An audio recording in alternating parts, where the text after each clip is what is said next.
Oke,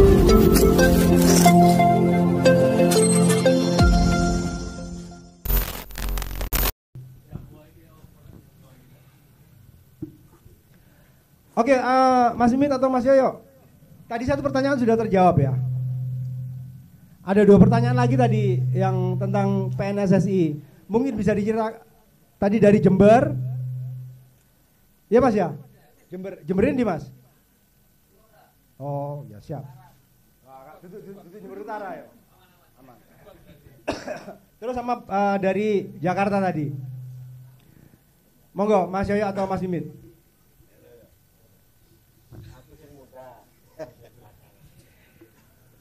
Enggak, tadi sebenarnya kan tadi pertanyaannya udah mewakili semuanya deh. PNSSI saya bicara yang di Jawa Timur. Kalau di Jawa Timur kita sepakat PNSSI ini tanpa sekat, kita tidak memandang dari kasta klubnya, tapi kita duduk bareng itu karena kita sama-sama komunitas supporter. Biar tidak ada yang merasa lebih tinggi atau terlalu rendah, nggak ada. Jadi kalau komunikasi kita duduk ini sejajar sama, komunikasi akan terbuka. Kita ngobrolnya akan enak. Jadi untuk yang di Jawa Timur seperti itu, dan PNSSI yang di Jawa Timur kita sepakat juga sebagai rumah perjuangan. Apa yang jadi kendala teman-teman kita akan perjuangkan bersama-sama. Karena lebih banyak tim Liga 3 dibanding tim Liga 2 dan Liga 1 yang ada di Jawa Timur. Tapi permasalahannya sama.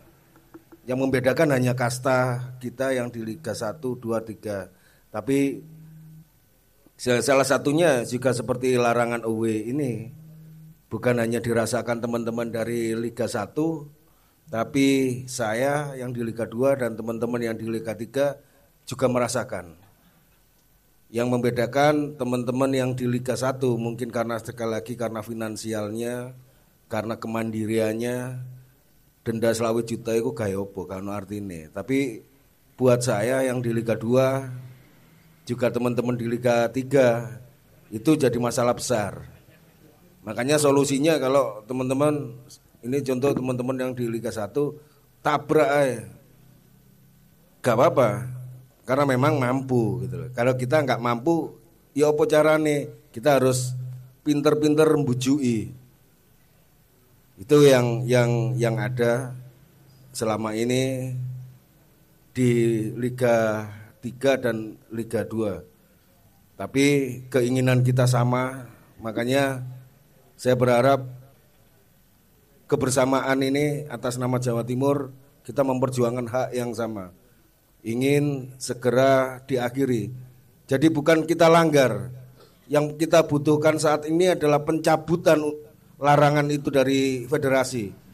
Kalau kita membiarkan larangan itu ada kemudian kita tabrak larangan itu, ya itu bukan solusi. Mungkin ada solusinya dengan syarat atau seperti apa. Yang penting larangan ini dicabut. Bukan kita langgar. Karena kita langgar ujung-ujungnya nanti pertama denda. Denda yang dirugikan bisa klub. Kemudian dengan larangan yang masih ada kita dibenturkan dengan aparat. Bisa saja aparat menghentikan kita di perbatasan berdasarkan larangan yang masih berlaku. Ini kan masalah juga. Jadi tugas yang perlu kita lakukan bersama ke depan ini sebelum Liga, karena yang memulai Liga nanti teman-teman dari Liga 1, kita akan support. Kita akan support gerakannya seperti apa. Yang penting kita berharap larangannya yang dicabut, bukan kita mau melanggar larangan itu. Karena pelanggaran larangan itu ada kompensasinya berupa dana, dananya itu juga nggak jelas juga. Gaya opo duit pelanggaran itu digunakan untuk apa kita juga nggak tahu. Jadi yang perlu kita lakukan sekarang, menurut saya kita berusaha ketemu dengan federasi, kita minta larangan itu dicabut, bukan kita melanggar larangan. Mungkin seperti itu, Jatulus. Siap, terima kasih Mas Yoyo. Karena kalau menurut saya bagi arek Darjo larangan itu cuma satu, yaitu pasar larangan. Yang lainnya bisa dicabut. Mas Mimit atau Mas Hasan bisa menambahkan mungkin. Ini saya balik tanya dulu ke teman-teman. Di depan kita ini kan ada jalan raya. Kalau kita kecelakaan nabrak, apakah yang nabrak ini selalu salah? Belum tentu. Saat kita jalan enak, di bawah 60 kecepatan, moro-moro ada orang ngopi di tengah jalan. Ya kan? Ini kan nggak layak kita dikasih label kita nabrak. Ngapain lu ngopi di jalan? Terus kalau teman-teman masih nabrak aturan, yang perlu disalahkan itu adalah larangan UW-nya, bukan yang nabrak larangan UW-nya. Jadi itu, karena itu hak kita, hak warga negara, hak supporter. Kita ini kelompok yang sering atau paling dirugikan. Kalau Surabaya punya stadion besar, ekonomi ada toiletnya. Coba kalian datang ke Madura, ekonomi, gak ada toiletnya. Jadi di Madura itu ekonomi dilarang kencing. Sebelum masuk stadion, hak-hak kami sebagai pembeli tiket ekonomi itu sudah dilanggar. Jadi mau masuk stadion yang kecil, ayo rek kita kencing dulu, atau ayo rek kita masuk toilet dulu. Gak boleh kencing di stadion. Itu sudah hak kami dirampas. Jadi sebenarnya supporter ini kelompok yang ditakdirkan untuk selalu belajar dan bersabar, Jatulus. Itulah takdir kita semua sebagai supporter. Begini Mas Mimit, Mas Yoyo. Kalau umpama saya memposisikan diri sebagai federasi ya, kalau nanti larangan ini akan dicabut dengan syarat, apakah bisa kelompok supporter mungkin melalui PNSSI memberikan jaminan bahwa ketika larangan ini dicabut, masing-masing kelompok supporter ini bisa patuh dan melaksanakan kegiatan OW sesuai dengan regulasi. Mungkin 5% segala macam, terus meminimalisir hal-hal yang mungkin negatif dari dampak OWD sendiri. Umpama dibalik seperti itu, gimana kira-kira jawabannya teman-teman PNSSI? Ya memang kalau nggak salah jatah supporter tamu itu 5% ya. 5% dari kapasitas. Tapi ketika Madura kedatangan tamu Surabaya, ya intinya ya begitulah.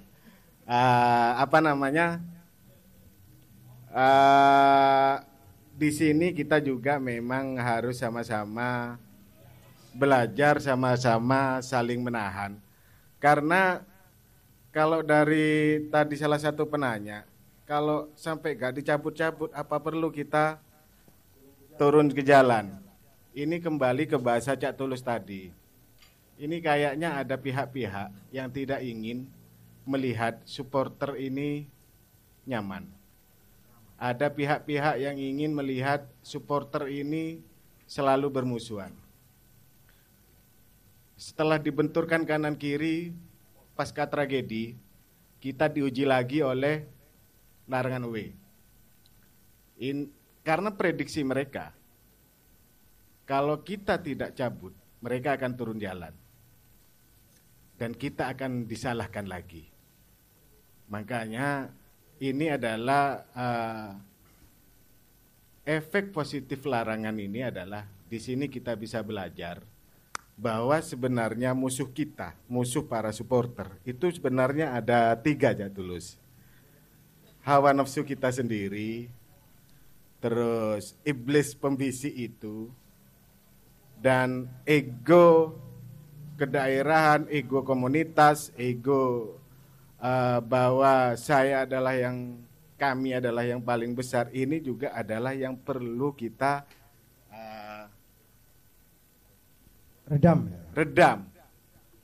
Ini adalah musuh nyata supporter ya 3 itu.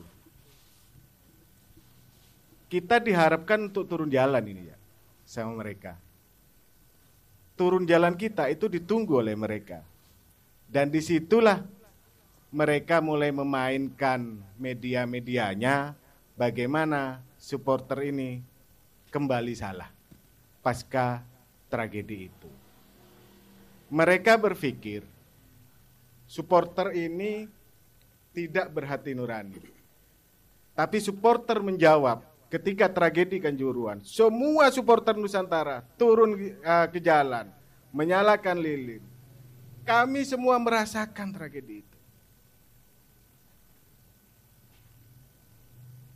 Mestinya, mohon maaf ini Jatulus ya, saya yakin orang Malang juga berharap tim ini mestinya yang harus didegradasi.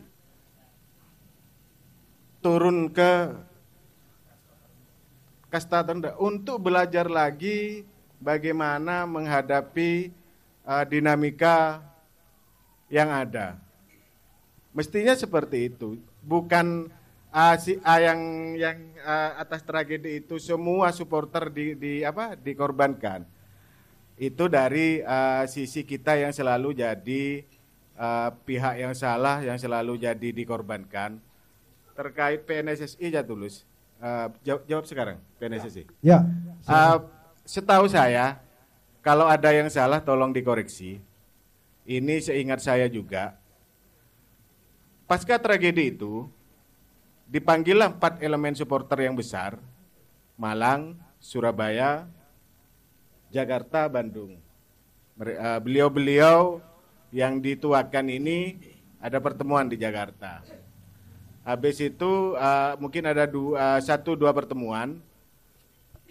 Baru di situ ada undangan. Ada undangan yang mengundang ini atas nama KONI. Itu di Jakarta. Akhirnya kami semua datang. Ada apa ini gitu kan. Setelah kita nyampe di hotel, check-in, duduk, ngisi formulir, di depan sudah nampak ada perwakilan dari Polri, ada perwakilan dari Federasi PSSI, ada perwakilan dari KONI. Kita duduk mendengarkan mereka berceramah gitu loh. Akhirnya saya masih ingat itu, ada kelompok kecil dari pertemuan itu yang dikomandoi oleh Mas Alek kalau nggak salah. Makanya Persebaya ini beruntung sekali punya Mas Alek. Beliau luar biasa. Cerdas, berani, tegas, pokoknya ada semua di Mas Alek ini.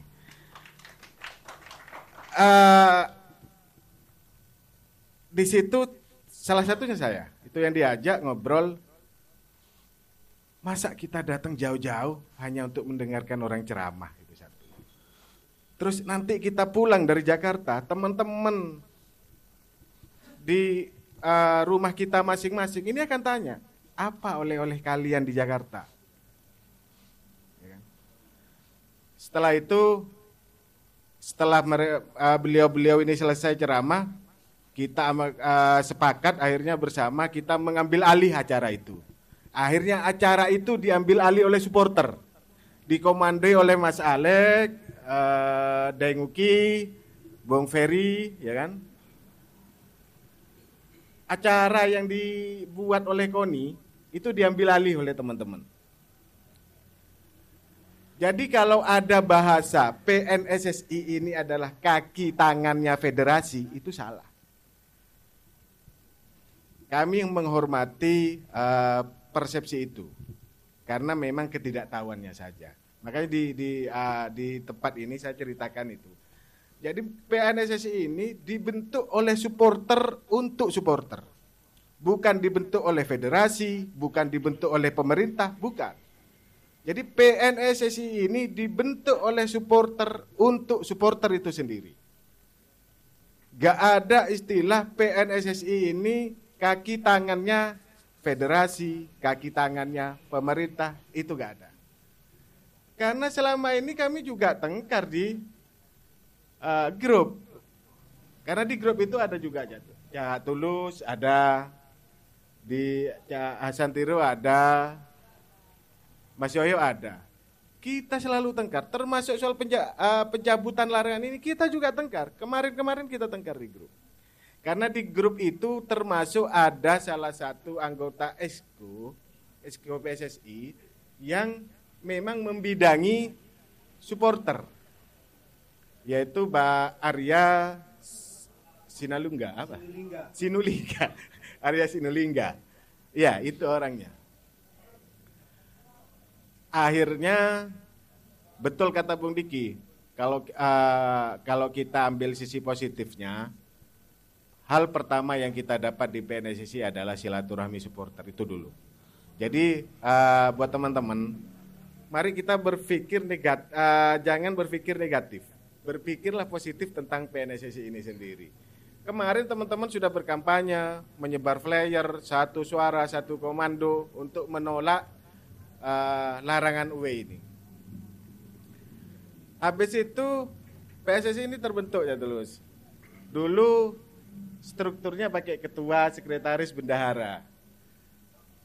Dalam 1 tahun ini akhirnya ada perubahan karena banyak kelemahan-kelemahan, dari kita belajar dari kelemahan itu. Akhirnya di pusat itu berubah format menjadi presidium. Jadi PNSSI ini adalah Presidium Nasional Supporter Sepak Bola Indonesia. Itu PNSSI. Akhirnya terbentuklah Jawa Timur. Saya juga datang waktu itu kan di kafe di Ngagel itu. Ya di kafe itu. Akhirnya terbentuk juga, dan Jawa Timur adalah wilayah pertama yang mempunyai PNSSI itu. Karena Jawa Timur belajar dari banyak kesalahan kita sendiri, kehilafan kita sendiri. Maka dari situ kesadaran dari teman-teman itu adalah untuk membentuk ini menjadi wadah ajang silaturahmi semua elemen supporter, baik itu Liga 1, Liga 2, dan Liga 3.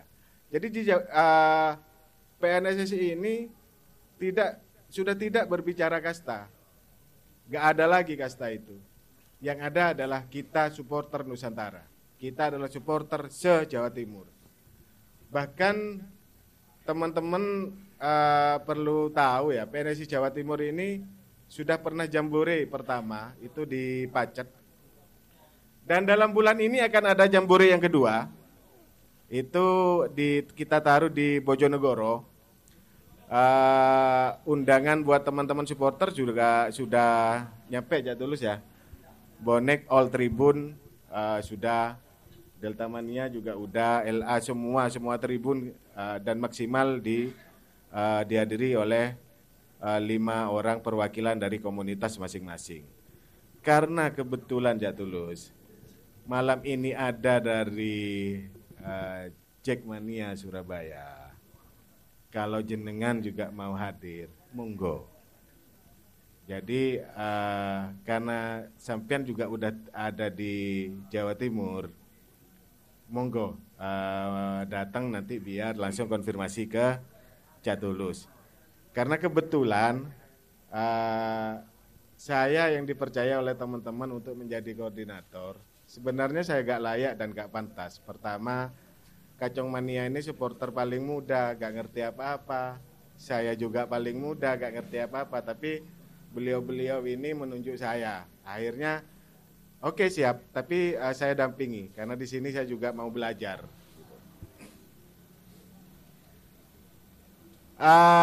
Persepsi PNSSI kaki tangan federasi, PNSSI kaki tangan pemerintah, itu adalah salah besar. Bahkan kami selalu memperjuangkan bagaimana hak kami, hak supporter selalu untuk diakomodir oleh mereka. Karena selama ini hak kami juga tidak terpenuhi. Seperti tadi, ekonomi dilarang kencing, itu kan juga hak kami. 50.000 masuk biskup ada, Pak. Toiletnya ada, ceweknya segini-segini. Itu masuk biskup, enak, dingin. 50.000 juga, sama-sama 2 jam. Pertandingan 90 menit. Hak penonton biskup sama kita, hak supporter, mestinya sama.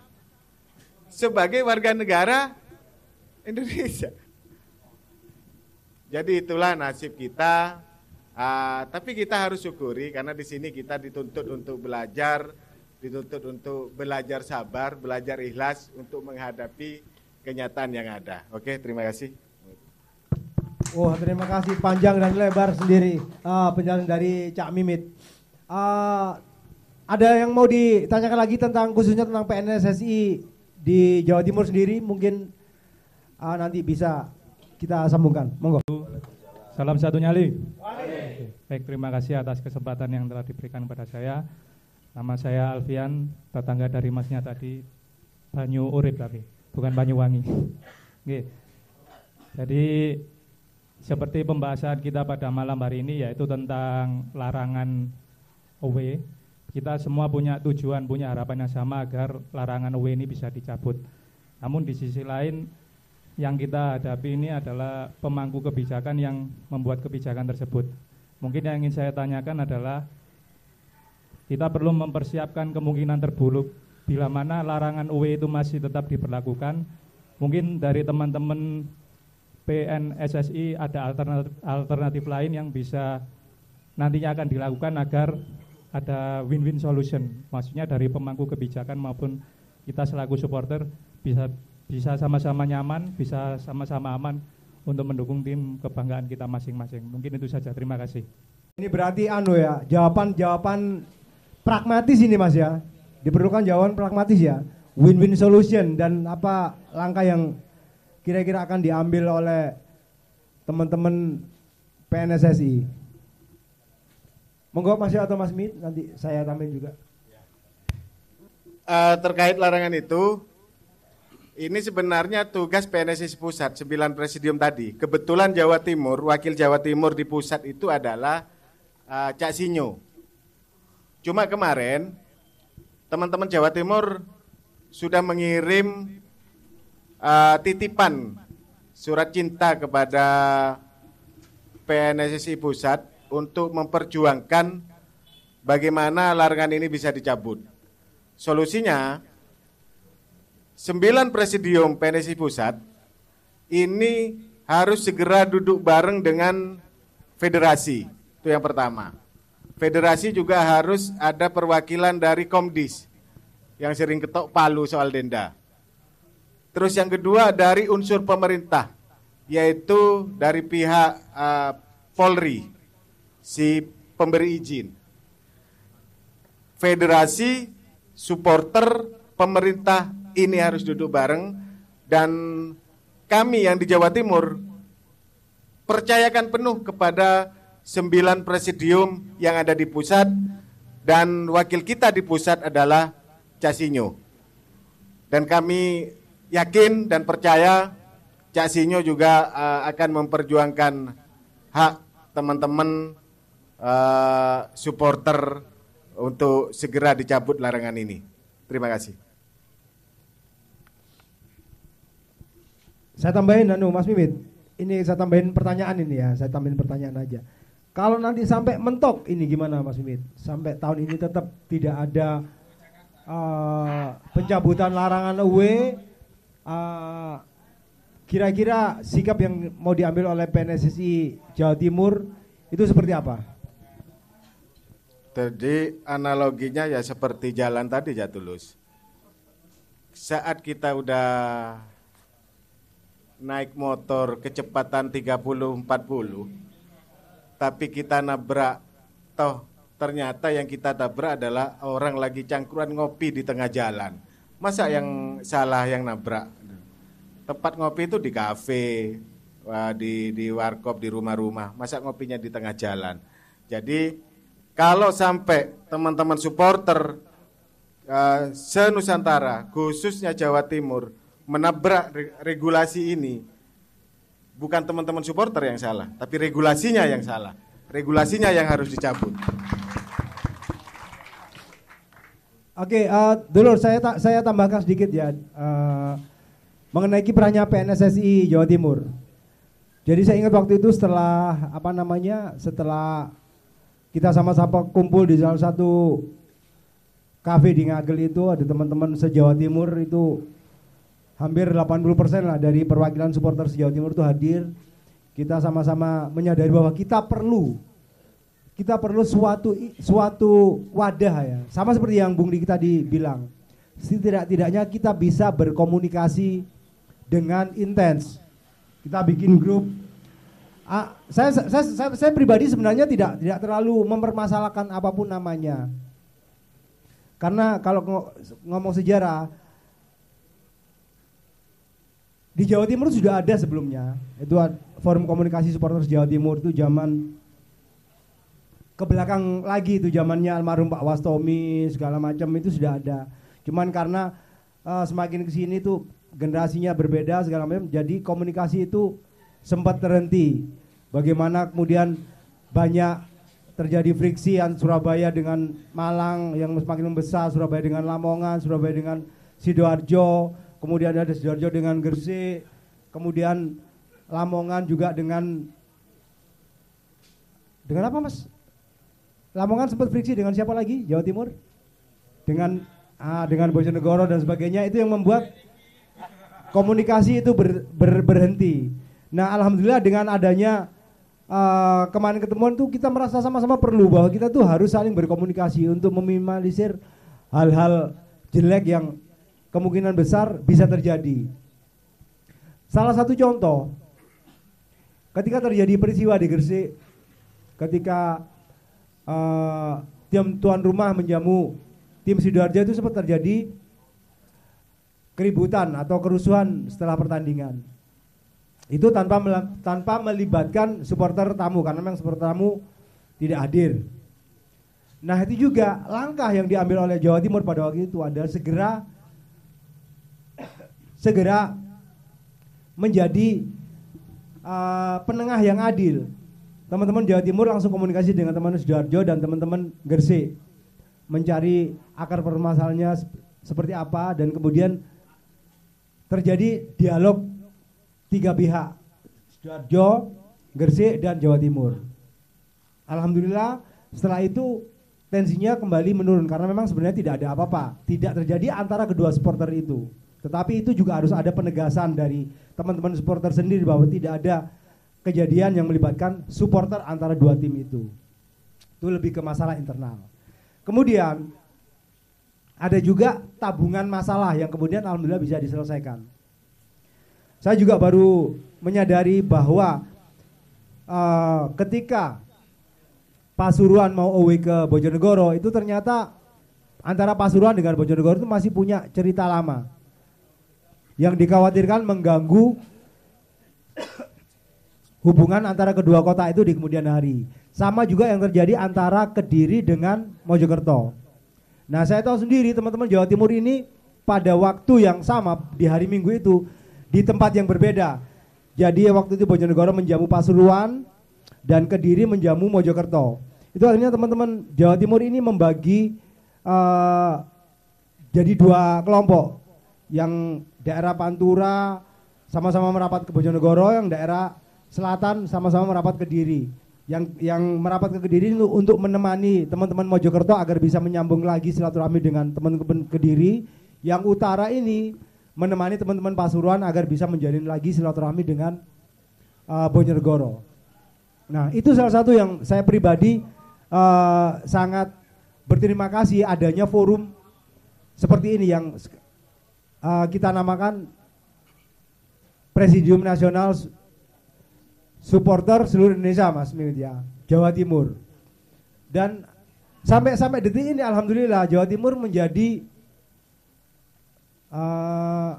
rumah untuk belajar bagi supporter-supporter lain di Indonesia dalam hal bagaimana bisa sama-sama membentuk di tataran provinsi.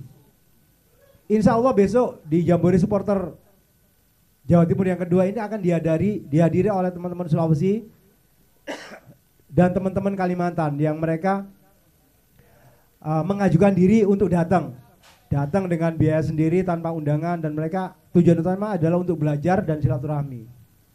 Itu yang harus kita banggakan dengan apa yang terjadi di Jawa Timur saat ini. Tepuk tangan untuk Jawa Timur. Tambahan mungkin dari Cak Hasan atau Mas Yoyo? Boleh nambah Cak Tulus. Ini ada kejadian yang mengharukan kemarin. Saya komunikasinya sama Cak Hasan. Waktu Persebaya menjamu Arema. Itu saya sangat angkat topi terhadap teman-teman Surabaya. Menjadi contoh yang luar biasa. Arema ketika masuk ke Surabaya yang biasanya naik Rantis, naik Barakuda, musim kemarin bus pemain Arema ini naik bus dan dikawal oleh teman, aduh merinding saya bener. Saya dikirimi video sama Casan ya. Dan video foto itu saya kirim ke teman-teman yang di Malang. Ada 4 teman-teman Malang langsung video call ke saya. Saya gak sempat video call Hasan karena saya gak ngerti cara nambahnya itu gimana. Video call itu. Teman-teman Malang perlu sampean semua ketahui. 4-4-nya itu menangis ya. Berterima kasih. 4-4-nya ini menangis. Kayak anak kecil mau permen itu. Serius. Saya adalah saksinya. Mereka berterima kasih kepada Surabaya. Mereka terima kasih kepada PNSSI Jawa Timur. Jadi salah satu bahasa teman-teman dari Malang, Hasan, Cak, saya ini adalah orang pendosa. Cuma saya pengen berkesempatan menjariahkan, mengasih amal jariah kebaikan kepada adik-adik saya kelak. Jadi dia, bahkan salah satunya itu, salah satu dari mereka yang video call saya, itu adalah korban dari pertikaiannya Tulus. Dia cerita, ini korban saya waktu di Serangbone. Cukup sampai saya ajak ini. Jangan sampai anak, adik-adik saya. Saya pengen keluarga besar saya bisa masuk ke Surabaya dengan atributnya. Karena kita adalah negeri yang merdeka, bangsa yang merdeka, bisa membawa atribut Surabaya ke Malang enak, Malang ke Surabaya enak. Tepuk tangan buat teman-teman Surabaya. Itu tadi tambahan ada sedikit dari Mas Mimit yang saya juga baru tahu kisah itu. Mungkin dari tambahan dari Mas Hasan atau Mas Yoyo? Saya mau menambah sedikit dulu tentang apa yang terjadi dengan perubahan-perubahan yang terjadi di teman-teman bonek sendiri ya Tulus. Jadi mungkin banyak pelaku-pelaku sejarah di atas saya yang patut saya hormati juga. Jadi siapa sih yang tidak pernah supporter mana yang tidak pernah bermusuhan dengan bonek waktu itu? Mungkin dari Lamongan, Sidoarjo, Semarang, Solo, Jogja sampai Makassar. Semua pernah. Dan alhamdulillah teman-teman ini berhasil mengakhiri itu semua. Intinya kita bisa berdamai dengan diri kita sendiri sebenarnya. Baru kita aplikasikan itu keluar.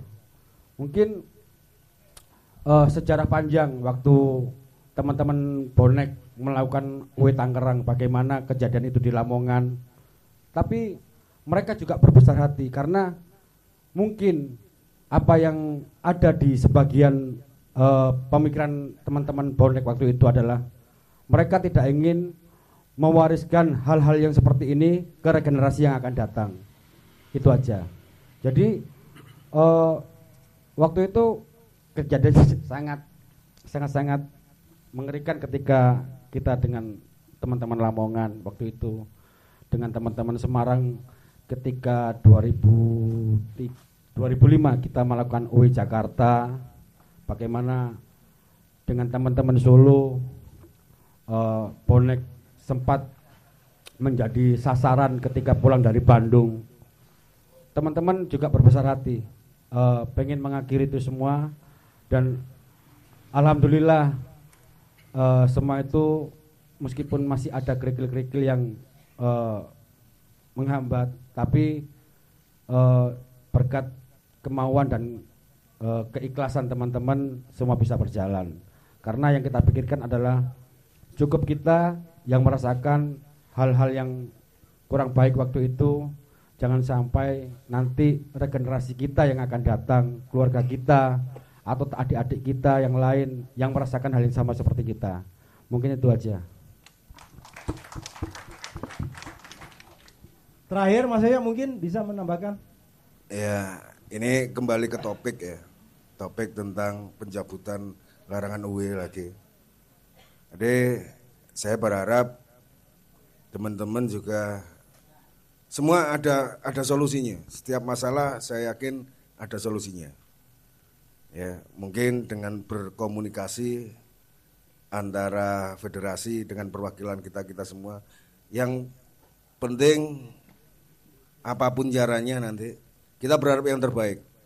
Kita berharap yang terbaik, jangan sampai kita dimanfaatkan orang lain. Saya juga sepakat. Keinginan kita sama, cabut itu larangan. Jangan lagi kita melanggar larangan. Kalau pelanggar, kalau ini menurut saya, kalau pelanggaran terhadap larangan itu pasti ada sanksinya. Ya kan? Kita oke, mungkin teman-teman boleh. Tapi menurut saya yang paling utama adalah pencabutan larangan itu sendiri. Karena kita sudah 1 tahun menjalani masa hukuman tanpa dengan larangan itu, walaupun banyak pelanggaran. Kalau ada aturan kemudian banyak pelanggaran, itu berarti kan ada yang salah dengan aturan itu sendiri. Kalau ini masih terus dipertahankan, tidak menutup kemungkinan pelanggaran itu akan terjadi lagi di musim yang akan datang.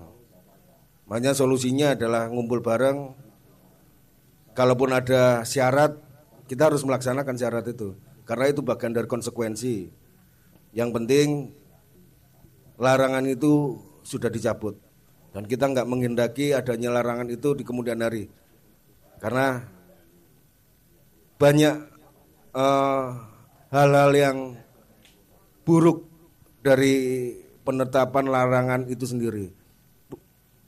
Karena pihak federasi pun nggak berani jamin. Siapa yang mau berani jamin bahwa larangan itu diberlakukan kemudian tidak ada pelanggaran? Jelas nggak ada. Kita ini supporter, kita bagian dari klub. Sejatinya kitalah yang memiliki klub itu. Karena pelatih bisa ganti, pemain bisa ganti, manajemen bisa ganti. Tapi kita nggak bisa berganti untuk pindah ke klub, itu sulit. Jadi saya ingin ini memang harus ada dengan solusi yang baik lah. Solusi yang baik dulu. Yang jelas aturan larangan UE itu harus dicabut tahun ini. Karena dampaknya bukan hanya teman-teman yang di Liga 1, tapi kami yang di Liga 2 bahkan di Liga 3 pun juga merasakan dampak yang sama. Mungkin itu penutup dari saya, Cak Tulus. Tepuk tangan, terima kasih Mas Yoyo sudah memberikan masukan yang terakhir. Oke Dulur, berhubung waktunya juga sudah sangat mepet. Satu pertanyaan terakhir sebelum kita tutup. Saya cuman sedikit ini aja. Jadi tentang pembincangan hari ini adalah pembahasan tentang larangan away, dan kebetulan ini ada teman-teman dari Presidium.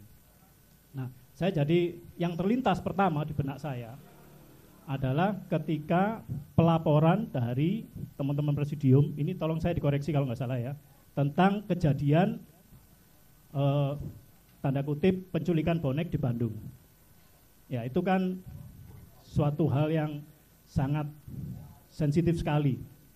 Ini kaitannya erat sekali dengan away, artinya bukan tidak mungkin hal itu akan menimpa kepada siapapun.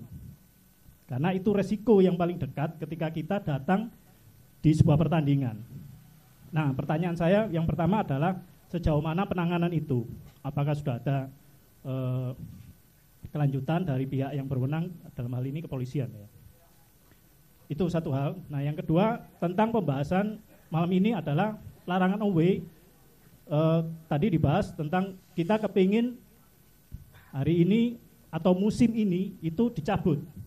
Sementara kalau kita baca dari berita hari ini, ya kira-kira 6 jam atau 8 jam yang lalu, Pak Erick Thohir selaku Ketua PSSI menyatakan bahwa musim ini adalah musim terakhir di mana kita ini masih menggunakan sistem larangan away.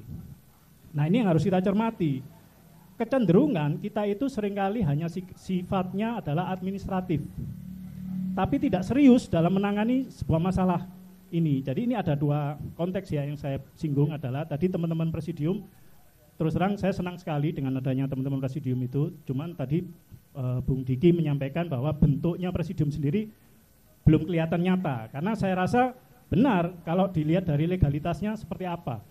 Karena kalau tadi disinggung undang-undang tentang supporter itu baru dibikin kalau nggak salah tahun 2022, Undang-Undang nomor 11 tentang keolahragaan itu di Kemenpora.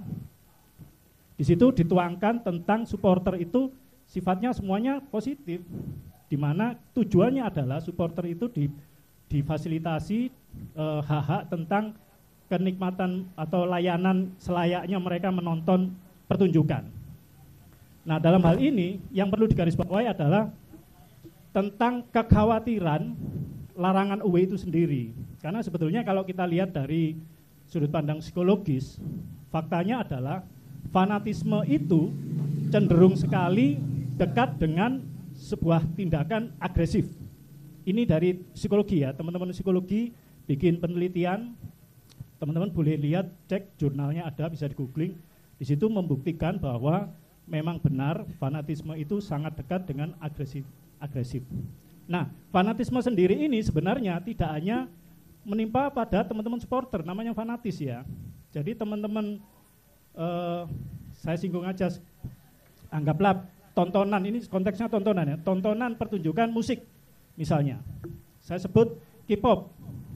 K-pop itu mungkin sampai detik ini itu bahkan lebih agresif dari supporter loh.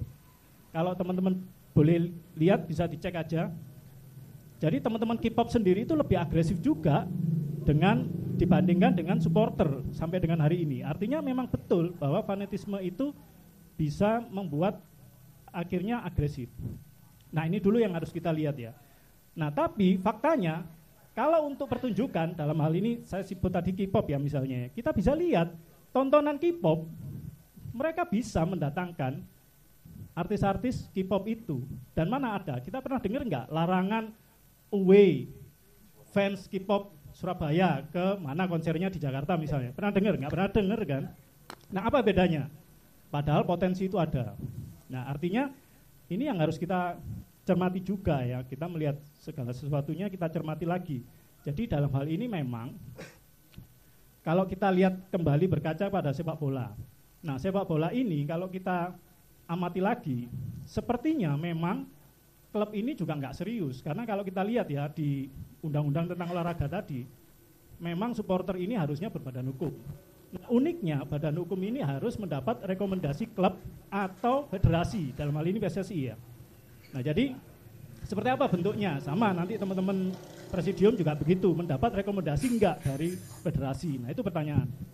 Nah tapi terlepas dari itu, kita lihat lagi nih, kalau misalnya kita ini harus berafiliasi dengan klub atau bukan afiliasi ya, mendapat rekomendasi misalnya dari klub. Kenapa harus mendapat rekomendasi dari klub? Karena jika terjadi hal-hal yang tidak diinginkan, itu ada pembinaan dari klub. Nah faktanya sampai hari ini nggak pernah ada itu. Pembinaan seperti apa? Jadi nggak serius. Nah klub dalam hal ini juga nggak serius juga. Terus pertanyaannya kemudian, apa sih sebetulnya, penting nggak sih kita penonton? Tadi Cak Tulus juga menyinggung ya, kita ini cuma dijadikan sapi perah. Nah kalau memang kita ini dijadikan sapi perah sebagai penonton, karena sebenarnya kalau kita melihat bahwa ini industri hiburan, di mana itu penonton, dalam hal ini tiket, pemasukannya, berapa persen sih tiket itu? Sepertinya kok klub butuh, nggak butuh sih? Kayaknya nggak butuh juga. Sepertinya juga nggak butuh, karena kita lihat nih sampai hari ini, mereka memperjuangkan industrinya mereka sendiri, nggak ada. Atau mungkin saya kurang update ya, apa? Nggak ada, kita nggak pernah ngelihat itu. Jadi harusnya klub yang paling bertanggung jawab terhadap industrinya mereka sendiri. Jadi jangan-jangan benar tuh bahwa kita ini sebenarnya nggak amat-amat dibutuhkan. Kita lihat contoh di Liga 1 ada klub Anta Beranta ya, yang mereka nggak punya basis supporter. Mereka santai aja kok, jalan kok. Bahkan kemarin tuh 5 besar loh. Ya itu klub apa itu? Ya aku nggak tahu ya. Jadi artinya ada. Maka dari situ kita nggak bisa bantah. Klub sendiri nggak butuh yang namanya supporter. Artinya uang kita ini nggak butuh. Nah itu dulu ya, coba kita pikirkan di situ. Nah kalau misalnya tadi menjawab dari teman-teman di Makassar bahwa kita ini kerinduannya adalah pengen ketemu. Artinya kalau tadi klub sepertinya nggak butuh, berarti clear ya. Kita harusnya nggak harus datang ke stadion, nggak nonton berarti, karena uang kita nggak dibutuhkan. Maka ya kita perbaiki TV kita nonton rame-rame di TV, karena uang kita nggak dibutuhkan. Nah tapi klub ini kan kita nggak mungkin nggak nonton. Nah kita lihat berkaca ke Polrestabes Surabaya contoh. Polrestabes Surabaya dalam beberapa pertandingan terakhir kemarin itu mengadakan nobar. Nah ini kan solusi bagus nih menurut saya pribadi ya. Artinya ya kita bisa silaturahim di sana. Uang kita nggak ngalir ke klub, kita bisa silaturahmi juga di situ. Pertanyaannya, Polrestabes Surabaya bisa bikin kegiatan yang hampir sama, cuman ini bentuknya digital karena live ya, tayangan live ya. Potensi kerusuhan kan ada, sama nggak ada bedanya. Pertunjukan, tontonan sama. Bahkan Polrestabes nggak narif kan, gratis. Tapi potensi kan kita lihat dulu kan. Larangan ini apa? Karena rentetannya dari Kanjuruhan itu, yang dibilang kerusuhan, meskipun itu sebenarnya bukan rusuh, supporter boneknya cuma 1-2 itu yang juga jadi korban saat itu. Jadi makanya kita bedah satu-satu permasalahan ini. Kalau misalnya kita ngomong kita harus cabut larangan away, enggak. Kita ini butuhnya apa? Itu dulu. Silaturahmi terjawab di Surabaya beberapa kali, teman-teman bisa lihat Polrestabes Surabaya ini institusi keamanan loh. Bikin kegiatan meskipun aku nggak tahu ya. Karena terkait hak siar, apakah Polrestabes Surabaya bayar itu royalti hak siar terhadap tontonan itu ke MTEK? Ya saya nggak tahu. Tapi artinya terjadi. Dan tidak menutup kemungkinan teman-teman bonek yang di Madura mungkin datang juga tuh. Nggak tahu, Cak Hasan mungkin dapat infonya. Nah itu, jadi artinya ini klub yang amat sangat berkepentingan dalam hal ini. Jadi kalau misalnya kita ini teriak-teriak cabut, lah apa? Kenapa? Karena nggak ada korelasinya sebetulnya. Kalau di kita misalnya, di supporter misalnya, kita lihat lagi, kita lihat dari sudut pandang undang-undang misalnya ya, bahwa di dalam undang-undang itu disebutkan prinsip tentang hukum ya, di mana kita nggak bisa melarang seseorang untuk melakukan tindakan ketika larangan itu tidak dibuat Artinya undang-undang harus dibuat dulu sehingga kita bisa melarang orang. Nah, pertanyaannya kemudian, undang-undang tentang larangan supporter itu, away, larangan supporter away, itu adanya di mana? Di situ tertuang regulasi PSSI di sistem kompetisi liga, kalau nggak salah 2 liga terakhir kemarin. Sebelum-sebelumnya nggak pernah ada. Nah, di dalam regulasi itu betul memang ada larangan away. Tapi sanksinya kita lihat. Ditujukan kepada siapa? Kepada klub. Jadi supporter ini mana ada sanksinya? Nggak ada. Padahal kalau kita lihat benang merahnya ini rentetan dari kerusuhan. Saya ingatkan kembali ya teman-teman. Tragedi Kanjuruhan itu kita menduduki peringkat kedua dunia, korban terbanyak meninggal di dalam sepak bola. Itu yang harus diingat. Jangan pernah lupa. Nah, tapi negara sendiri tidak serius. Apalagi federasi. Mereka bikin liga, jadwal liga aja amburadul. Jadi sudahlah, nggak usah ngomong soal itu. Nah, bagaimana sikapnya supporter? Mungkin itu tadi, kita harus coba renungkan kembali. Kita ini butuhnya apa sih? Hiburan. Mau nonton live atau lewat layanan TV? Kalau tadi teman-teman di Makassar, ya kita pingin silaturahim, bisa kan? Apa bedanya? Nggak ada bedanya. Nah, kalau mau terus, misalnya tadi disinggung, kita jangan sampai melarang aturan. Lah, itu aturan buat siapa? Buat klub. Ya artinya klubnya sendiri nggak serius kok nangani. Ya sudah. Kalau klub akhirnya didenda, ya terpaksa klubnya didenda. Nah ini kan ekstrim kan, ini supporter cinta apa enggak? Lah pertanyaannya, klub itu cinta enggak sama supporternya? Ya enggak juga, belum tentu, enggak tahu. Nah itu, jadi saya mau mengomentari tentang itu ya, artinya sebenarnya kita ini apa sih yang dibutuhkan? Karena banyak sekali, benar tadi teman Madura juga menyinggung bahwa supporter itu paling rentan, yang banyak sekali dirugikan. Betul, karena undang-undang tadi yang disinggung tentang keolahragaan itu, tentang fasilitas apa segala macam, di situ ada kok. Tapi negara cuma bisa bikin undang-undang. Lah, terus stadion ini milik siapa? Kan milik mereka juga. Apakah ada perbaikan? Nonsen. Jadi ya sudahlah teman-teman, duitnya disimpan untuk hal yang lain, kita nonton rame-rame. Berharap Polrestabesnya baik hati bikin tontonan. Itu. Karena potensinya sama, resikonya sama. Itu ya, jadi kembali lagi, saya juga mengkritisi teman-teman presidium ya.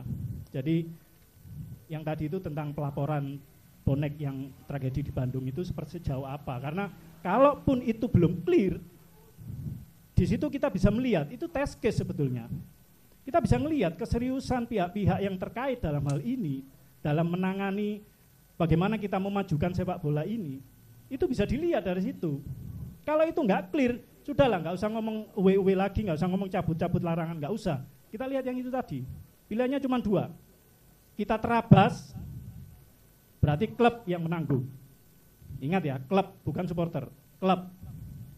Yang kedua, ya sudah, kita bikin tontonan. Misal, aku kangen sama teman-teman di Makassar. Ya sudah, di sana banyak tuh. Ada Maxman, ada beberapa ya. Mungkin tuan rumahnya Maxman. Mereka bikin nobar, sewa stadion, kita rame-rame datang ke sana. Bisa jadi pemasukan juga buat teman-teman supporter di sana. Kenapa enggak? Nanti beli royaltinya. Kita bikin resmi. Nah itu teman-teman presidium, cobalah didorong hal seperti itu. Kita harus punya sikap. Mungkin itu yang menurut saya bisa kita lakukan di depan, karena mereka terlihat sekali amat sangat jelas mereka tidak serius menangani hal ini. Klub ya, klub dalam hal ini klub dan federasi, jadi institusi sepak bolanya sendiri. Jadi sebagai penutup, karena ini kaitannya dengan Kanjuruhan, mungkin teman-teman yang selalu dibayangkan adalah binatang yang paling merajai di hutan itu singa. Ya itu benar. Singa raja hutan, iya. Tapi coba perhatikan, di dalam pertunjukan sirkus, pernah ada enggak serigala yang dipakai sebagai pertunjukan? Tidak akan pernah ada. Kenapa? Karena serigala adalah binatang yang punya sikap, tidak bisa diatur, tidak bisa ditundukkan dengan model apapun. Kita adalah serigala-serigala terakhir. Wassalamualaikum warahmatullahi wabarakatuh. Salam satu nyali. Oke, Mas Dimas, sebelum kita jawab. Jadi tadi ada berapa pertanyaan? Soalnya tadi tuh campur aduk antara pertanyaan, pernyataan, masukan, dan juga kritik yang menurut saya kritik itu mengambang. Karena kritik itu tidak bisa dijawab oleh orang-orang yang di sini. Cik Amit. Ada berapa pertanyaan? Nah, pertanyaannya cuma satu sebetulnya, Om Ti. Kalau yang sisanya itu sikap, karena menurut saya lah kita sibuk ngomongin larangan away, sementara kalau kita lihat dari legalitasnya, away itu sendiri juga clear bahwa itu diatur di dalam regulasi, di mana itu sanksinya jatuhnya ke klub. Itu clear. Nah, kalau pertanyaan yang tadi kaitannya dengan hasil dari pelaporan tentang peristiwa yang di Bandung yang menimpa teman-teman bonek ketika itu away, itu kan kalau nggak salah ya, tolong saya dikoreksi, nanti saya salah alamat. Kalau nggak salah itu teman-teman presidium juga yang mengajukan pelaporan tentang peristiwa tersebut. Nah, dari situ saya melihat bahwa kita lihat nih keseriusan pihak-pihak yang terkait dengan supporter, yang menimpa supporter. Karena ini esensinya adalah away kan. Away itu resiko itu pasti ada, itu bisa menimpa pada siapapun. Tapi faktanya seperti apa keseriusannya? Nah, pertanyaannya itu tadi, update dari kabar atau pelaporan itu seperti apa? Itu Om Pi. Siap. Mohon maaf, ini Mas Dimas sendiri dari bonek apa ya? Afiliasinya ke tribun apa? Jadi itu akan menjawab pertanyaan tentang masalah keseriusan manajemen ke supporternya. Kebetulan aku nggak terlibat di salah satu tribun. Jadi hampir semua tribun sih sebenarnya. Itu. Jadi ini cuma mewakili pendapat mewakili pribadi diri saya sendiri, ya. mewakili Pendapat diri pribadi. saya sendiri, ya. Oke, terima kasih Mas Dimas. Oke, mungkin bisa dijawab Mas Mimit pertanyaan tadi, nanti mungkin bisa ditambahkan yang lainnya. Monggo. Oke, terima kasih. Pertanyaan yang luar biasa, masukan yang luar biasa, dan malam ini saya mendapat ilmu yang luar biasa.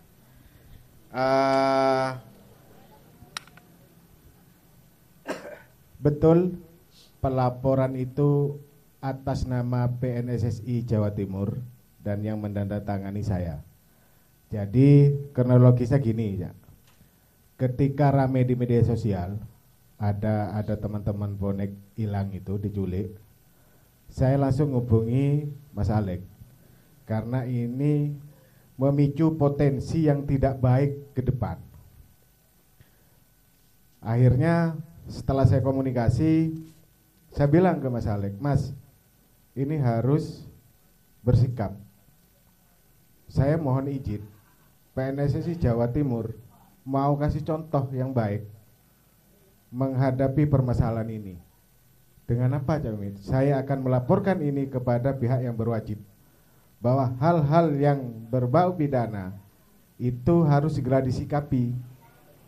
Kalau enggak, mereka akan mencari jalan sendiri untuk menjawab kehilangan itu, penculikan itu. Akhirnya saya menghubungi Pak Sekjen. Kebetulan Sekjen PNSSI Jawa Timur adalah Mas Yoyo. Mas, ini harus kita laporkan dan biarkan hukum yang berbicara di sini. Biar tidak ada benturan arus bawah atau arus bawah yang dibenturkan oleh kelompok-kelompok yang tidak ingin Indonesia aman, Indonesia nyaman, khususnya di supporter. Saya sendiri Mas yang melaporkan itu, yang bertanda tangan. Terus Mas Yoyo setelah laporan itu masuk, 2 hari setelah laporan masuk, itu saya dapat WA dari Kasat Intel Polrestabes Bandung. Beliau mengucapkan terima kasih supporter Jawa Timur yang sudah mengambil keputusan laporan ini. Habis itu, Pak, kami tidak butuh terima kasih, tapi kami butuh tindakan dari sampean. Ini saudara kami Jawa Timur moro-moro hilang, diculik dan dipersekusi seperti itu. Oke Mas, sampean percayakan kepada kami akan menjalankan ini. Di situ jelas loh kok Pak, foto-fotonya, tersangkanya, namanya, alamatnya, sampai ambil aja dulu, baru mengarah ke pengembangan kasus. Saya bilang gitu, mereka agak tersinggung. Dikira kita, kamu jangan ngajari saya soal ini. Ini ranah saya. Oh monggo, mari silakan. Saya percaya kok sama sampean. 2 hari setelah itu ya Tulus, ada surat panggilan ke saya untuk segera menghadap ke Polresta Bandung. Jujur saya tidak tahu kronologisnya. Cuma saya tersinggung, saya sebagai orang Jawa Timur dan kebetulan ditunjuk oleh teman-teman untuk jadi koordinator Jawa Timur, ada supporter Jawa Timur dipersekusi. Akhirnya saya komunikasi lagi sama Mas Alek, Mas ini ada panggilan. Bahkan panggilan ini saya taruh di grup Presidium Nasional. Iya kan Jasan? Jasan baca? Saya taruh di grup nasional dengan harapan yang pusat juga segera bertindak. Setelah itu saya komunikasi dengan Mas Alek, Mas, saya gak tahu kronologisnya. Kalau saya menghadap, saya harus didampingi dong. Jangan sampai pernyataan saya malah merugikan korban. Oke, tunggu Cak Mimit. Saya komunikasi dulu sama korban, kalau gak salah itu Mojokerto.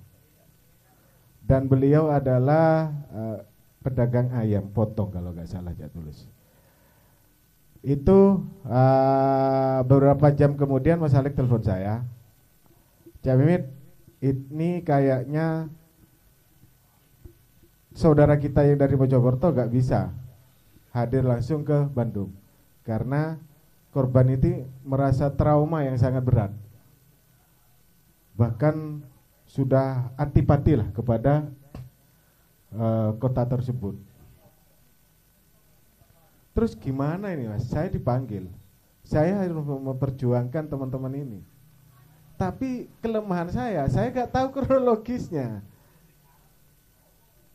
Apa saya perlu ke Mojokerto dulu mendengarkan kronologisnya?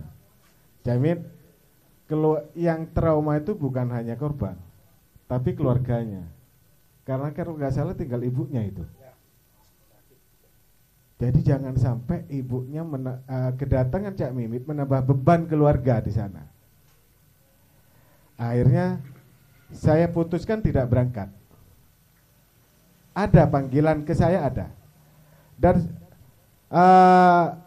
surat panggilan itu saya lempar ke grup pusat, itu direspon oleh teman-teman Bandung. Monggo Cak datang, kami kawal. Kalau gak salah Tobias itu yang bilang. Cuma saya mau melangkah penuh, mohon maaf, saya takut nanti salah langkah di mata teman-teman. Jadi posisi PNSI Jawa Timur serba salah Cak Tulus. Mau melangkah gimana, gak melangkah laporan sudah masuk, kami sudah dipanggil gitu loh. Akhirnya wes gini aja Mas Alek ini punya solusi sebenarnya. Berharap Polda Jawa Timur memfasilitasi ini. Polresta Surabaya juga berharap bisa memfasilitasi ini. Permintaan saya waktu itu, saya minta tersangkanya dibawa. Sudah ada kok tersangkanya, fotonya ada, namanya ada, alamat lengkap ada. Kenapa gak bisa ditangkap gitu loh. Cuma bersuara untuk lebih itu kayaknya sulit juga karena saya mau berhubungan dengan korban juga sulit juga gitu loh. Bahkan terakhir Kapolresnya sendiri yang hubungi saya. Berangkat Mas. Kalau pengen ini selesai, ayo berangkat. Kalau tidak berangkatnya Mas karena transportasi, saya ganti nanti biayanya. Cuma sekali lagi saya juga mau menyelesaikan ini juga gak enak kepada teman-teman. Takutnya satu, saya salah langkah. Pengen sekali mendampingi korban ini, karena biar ada bedanya wilayah ini ada PNSSI sama enggak, biar ada bedanya. Saya pengen di situ. Cuma ketakutan pribadi karena takut salah langkah tadi. Mungkin itu jawaban dari saya. Saya mohon maaf kalau langkah saya kurang memuaskan, kalau langkah kami ini kurang sigap, kurang gercep kata ini, saya minta maaf. Karena kami juga takut nanti kita sudah memperjuangkan kita ini, nanti moro-moro ada pertanyaan, kamu siapa? Kamu dari mana? Sok-sokan. Nah, itu yang saya takutkan. Mungkin itu. Mohon maaf apabila ada bahasa saya yang kurang berkenan, dan jujur malam ini saya mendapat masukan luar biasa dari sampean, karena selama ini kita memang selalu berbicara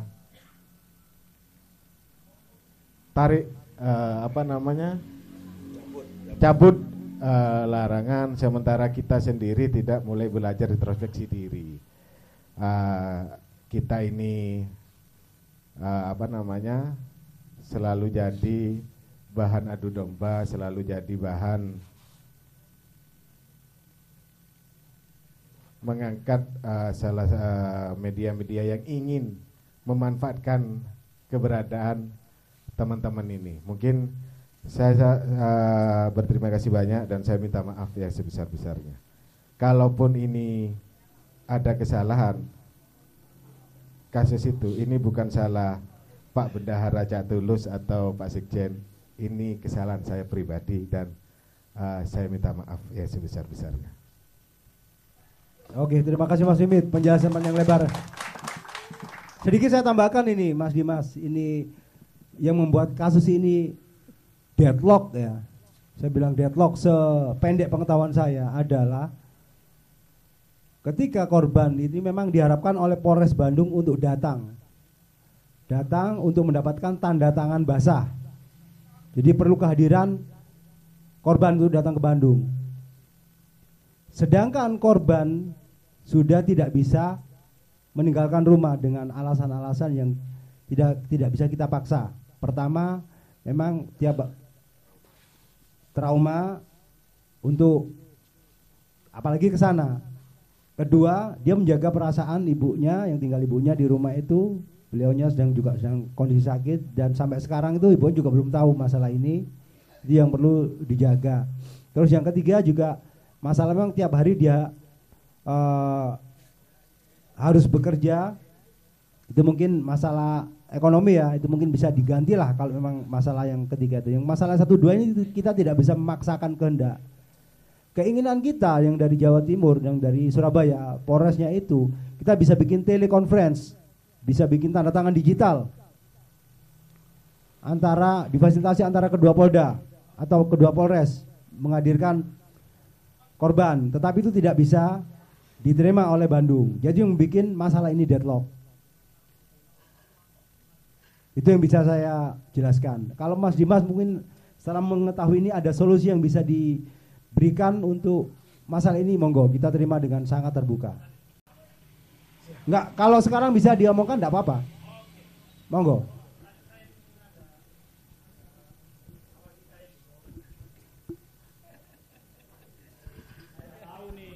Takut salah kan polisi yang jauh lebih paham. Karena begini, kalau melihat dari kasusnya, ini kan menurut keilmuan saya yang sedikit ini, itu sudah bukan lagi delik aduan, karena itu tindakan kekerasan. Jadi kalau itu sudah terlanjur masuk laporan, itu tanpa harus kita mengemis-ngemis, polisi harus gercep, polisi sendiri. Tadi benar yang disampaikan Pak Ketua itu, saya sepakat. Ini bukan delik aduan. Nah itu yang harus jeli, enggak tahu nanti teman-teman, jangan-jangan saya yang salah, ini delik aduan. Karena apa? Tinggal tuntutannya apa? Ya, kalau menurut saya ini bukan delik aduan, ini kriminal. Kalau delik aduan ngeplak kepala itu tersinggung, orang tersinggung. Nah, itu bisa delik aduan. Itu memang benar si pelapornya sendiri harus yang mengalami. Nah, itu delik aduan. Ini kan enggak. Ini kan sebuah kelompok. Nah, ini sorry buat teman-teman juga introspeksi mungkin ya, ini masukan. Artinya kan divisi legal dari teman-teman ini juga belum kuat, belum siap ya kira-kira. Karena harusnya itu Pak Ketua enggak bisa menindaklanjuti, itu sudah otomatis. Langsung divisi legal yang tahu hukum. Ya kita enggak tahu hukum. Yang saya tahu itu tadi, itu bukan delik aduan. Delik aduan itu pelapornya harus si yang bersangkutan, yang menerima. Ini kan bukan, ini tindakan kriminal, siapapun bisa melaporkan. Nah itu nanti bisa teman-teman dari bidang hukum, makanya teman-teman presidium mungkin alangkah baiknya didampingi teman-teman. Di bonek itu ada kalau nggak salah, bonek advokat itu ada tuh, bisa digandeng, diajak gabung atau sebagai ini aja kalau nggak mau gabung di dalam. Tapi poinnya adalah ini memperjuangkan nasib kita semua. Saya sepakat sama Pak Ketua tadi. Ini kita kalau sudah ada di dalam, sudah tidak ngomong lagi bendera atau label dari klub kita manapun. Kita memperjuangkan nasib kita sendiri. Hal seperti itu bisa menimpa saya. Bisa siapapun, teman-teman yang ada di ruangan ini juga. Nah makanya sejauh mana ini keseriusan menangani segala macam. Kalau dari situ aja saya bisa melihat, lah ini ada yang aneh, laporan sudah masuk tapi sudah ada kan berita acaranya, laporan kan ada. Harusnya bisa langsung dipanggil tuh, paksaan juga bisa. Berarti yang tidak serius Polres Bandung ini Mas ya? Iya, jadi Polres Bandung kan waktu itu kan memang betul harus dari tempat kejadian lapornya, nggak bisa lapornya di Polsek Wonokromo misalnya, nggak mungkin. Karena ini harus peristiwa di mana, kalau nggak salah apa istilahnya di hukum itu deliktus apa itu, nah itu benar itu. Nah makanya ini juga aneh polisi ini. Polisi itu punya hak memanggil paksa. Nah itu nanti teman-teman hukum tuh yang bisa menjelaskan. Makanya ya sudah Umti, ini waktunya juga terbatas, kita sebagai masukan aja. Karena saya juga khawatir secara pribadi kalau itu bisa menimpa saya sendiri atau teman-teman saya, sahabat-sahabat saya, siapapun yang ada di ranah sepak bola ini. Itu, terima kasih. Terima kasih Mas masukannya. Oke, monggo.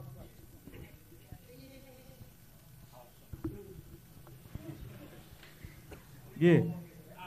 Assalamualaikum warahmatullahi wabarakatuh. Salam satu nyali. Iki ternyata arep ditutup kok malah terus lanjut ya Om. Jadi gini Om. Cari salah Polres Bandung. Jadi gini Om Dim. Kalau melihat dari kasusnya Mas yang di Mojokerto siapa? Lali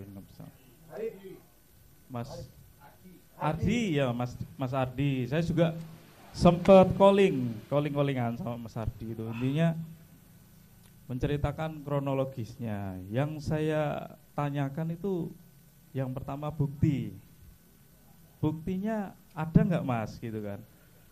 Dia ngomongnya buktinya kaos yang sudah dikencingi. Kalau bukti foto atau video saat misalkan pelakunya ya Mas ya melakukan persekusi ke dia, ada nggak?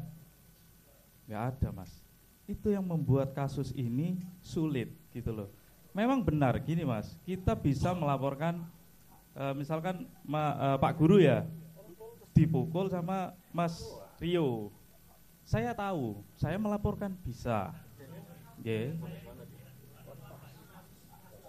Iya, enggak, bukan.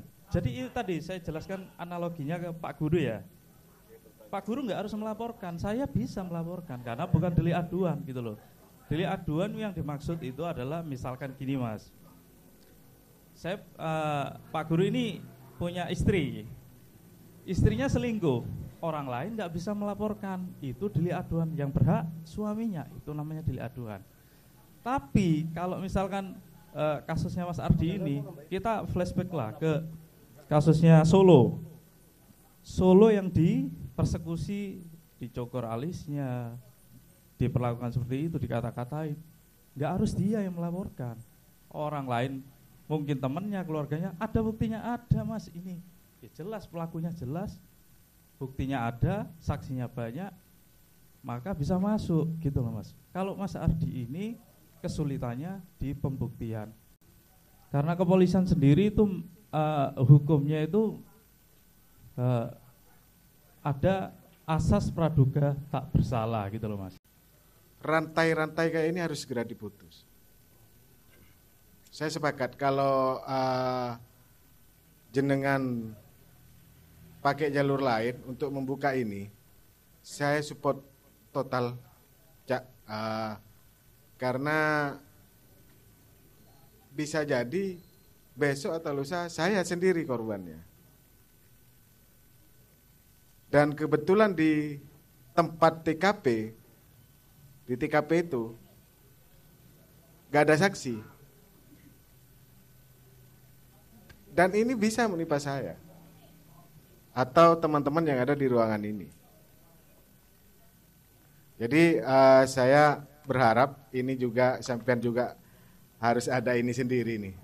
Ayo kita bedah bersama dan kita tinggal cari momen kapan kita ini, dan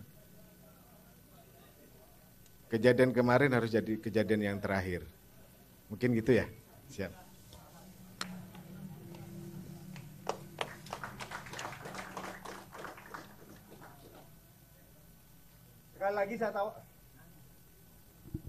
Sekali lagi saya tawarkan pertanyaan terakhir. Ya wes sih. Oke, kalau tidak mungkin akan kita akhiri. Oh ya, ini tadi ada titipan ya dari teman kita pengusaha UMKM dari Sablon Satuan untuk teman-teman yang tadi satu kaos yang seperti saya pakai ini untuk diberikan kepada Mas Fikri. Ada Mas Fikri? Mas Fikri, monggo, menurut jenengan siapa yang dari semua pertanyaan tadi yang bisa dikasihkan cuman satu kaos soalnya? Monggo Mas.